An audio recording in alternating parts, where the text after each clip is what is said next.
Mining employment, what's changed over the last 18 months? Welcome to Australian Mining for New Starters, and today I just want to have a quick chat about how things have changed in the last 18 months with the border restrictions. So we've got a couple of different maps that we're going to look at. This is the gold one, this is the one with the nickel mines on it, and this is the one with the copper mines on it. Now you'll see copper and gold run very similar, and a lot of the mines are listed twice, but you can get an idea of how many mines around the country are actually hard rock mines just from looking at these maps. I just wanted to talk about how it used to work and how it's working now.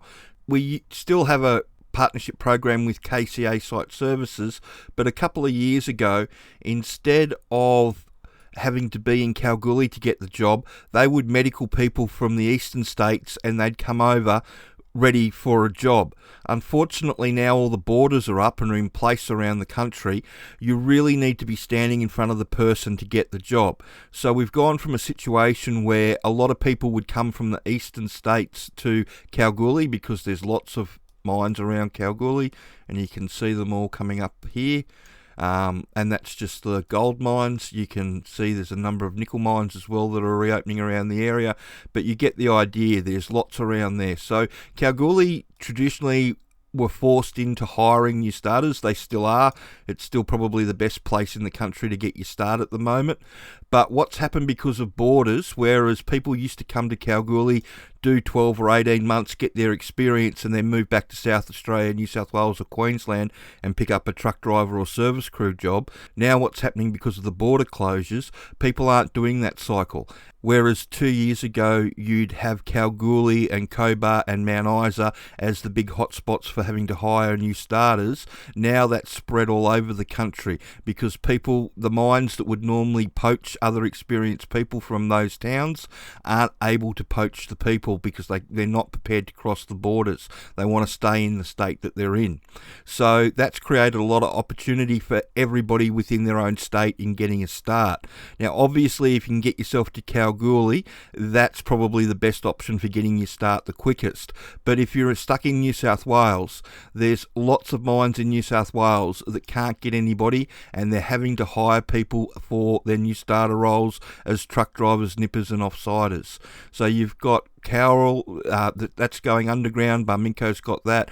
North Parks, there's Cadia, there's mines around Goulburn and Canberra, and obviously there's a lot of mines around Cobar that are all looking for people at the moment. So what I'm trying to say here is that if you're stuck in the eastern states and you can't get to WA, and the plan has been to get to WA, then maybe you should think about having a look in your own state to start with, just to see what you can get from there. But I often get asked about G to Gs and all that sort of stuff. My understanding is that if you're not in New South Wales, if you're lucky enough to be in Queensland or the Territory or Tasmania or South Australia, then you just need to put on your G to G that you're doing a permanent relocation. And the people that have done that have been going to Kalgoorlie, I found. They don't mind letting people into the regional towns that need employees, but people are struggling a bit to get into Perth, I think. So again, this is just a feedback that I'm getting from people that we're working with at the moment. And again, you just got to keep in mind that the rules change every 5 minutes. And this is why I've been encouraging a lot of people just to look in their own state to get their start. Barminco have been doing a roadshow in Brisbane and Townsville for the last couple of months. They've also got one going on here in Perth. Burncut, all the companies are all having to hire new starters to drive their trucks around the country. It's just a matter of being able to show them that you know what you're getting yourself into. So this is the gold mines, the nickel mines, and the copper mines around the country. If you type underground in, you'll see all the jobs come up, and there are lots. And as you can see, it's entry level as well as experienced. And like I keep on trying to tell people, once you've done the sponsors training, if you do the sponsors training, then once you've done that, you should be applying for all the jobs, no matter how much experience that they ask for, all the nipper, truck, offsider and service crew jobs. So I hope that made sense. And things have changed now, definitely in the last 18 months. You've got to be standing in front of somebody to get the job.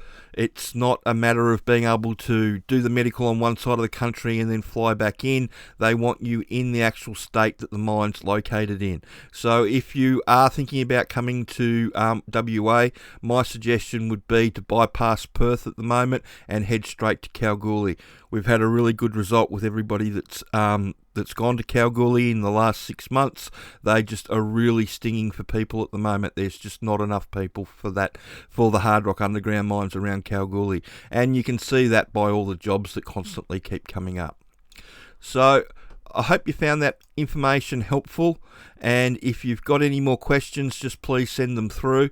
And like I said, whereas before you could do a medical on one side of the country and get the job and then fly over or drive over, they're just not doing that at the moment. So if you could like and subscribe the channel and share this information around, that would be wonderful. Thanks.